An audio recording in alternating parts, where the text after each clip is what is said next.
The construction signs on Highway 63 won't be going anywhere anytime soon.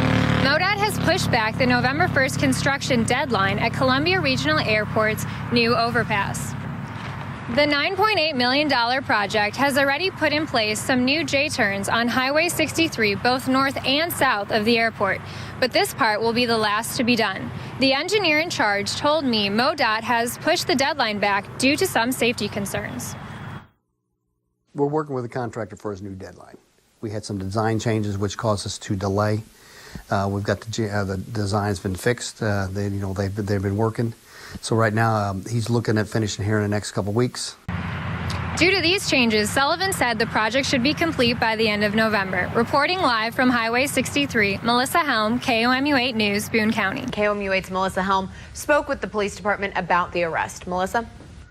Police captured Atkinson in Westlake, Ohio yesterday afternoon. Westlake is near Cleveland also. Authorities took Atkinson into custody at a nursing home after getting multiple tips on his whereabouts. Captain Turner tells me Atkinson was uncooperative with officers when he arrived at the jail. He was kind of difficult at first. He wasn't going to submit to fingerprinting or photographing. He wasn't going to play nice in the sandbox, but eventually one of our detectives schmoozed him pretty good and got him to cooperate.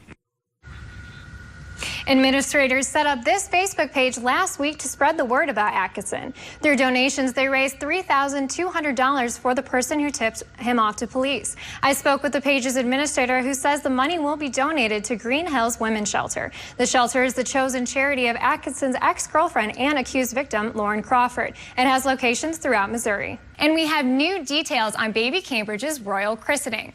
Prince George, the son of Prince William and Kate Middleton, will be christened next Wednesday at St. James's Palace. The royal event will be a private family gathering as Prince George is baptized by the Archbishop of Canterbury. And that's your latest in Hollywood. KOMU8's Melissa Helm has those stories and more in tonight's Worldview.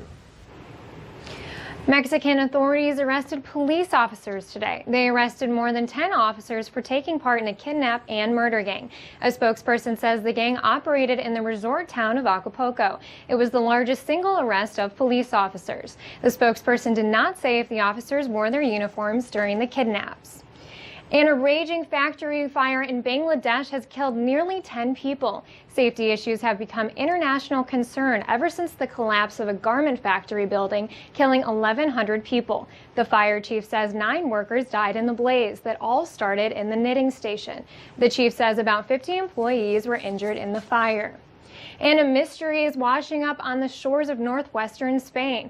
That's because several dead whales have been found. Conservationists tried saving the long-finned whales, but to no avail.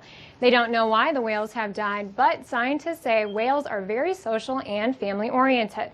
They predict others will surface on the beach soon. And that's your look around the world tonight.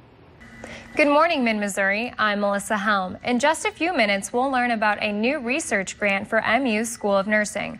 The nursing school will receive the largest research grant in the history of the University of Missouri, a record breaker, but the school isn't telling the public how much the grant is worth. Officials will make a major announcement regarding a gift to MU today. The gift will enhance the educational and collaborative opportunities for students in the College of Agriculture, Food, and Natural Resources. Columbia College will honor veterans today with a flag-raising ceremony followed by a roll call ceremony where veterans and current service members will read the names of those killed in combat in the past year. Stephen Frankie has always been a dog lover. It's been so long since I've lived with a pet. The Veterans and Shelter Dogs program kicked off its second year recently, allowing veterans to interact with one of their favorite animals in a special way. So many veterans are returning from Iraq and Afghanistan and having PTSD issues. So we wanted to try and address that problem by engaging veterans in a fun activity that's beneficial. The veterans trained shelter dogs from the Central Missouri Humane Society basic obedience skills as a means of therapy. This board showcases all of the hard work that the veterans have put into training of shelter dogs. Each picture on this board represents a dog that has found a home due to the skill sets they've learned from their veteran teachers. Participants are able to interact with one another and bond in different ways throughout the program. You can tell a therapist this is going on and this is what you have problems with, but you come here and talk to people, it's totally different. Veterans like Frankie have even become attached to their new companions. I actually started looking into apartments where they let you have pets, These American heroes are truly teaching man's best friend some new tricks. Melissa Helm, KOMU 8 News, Columbia.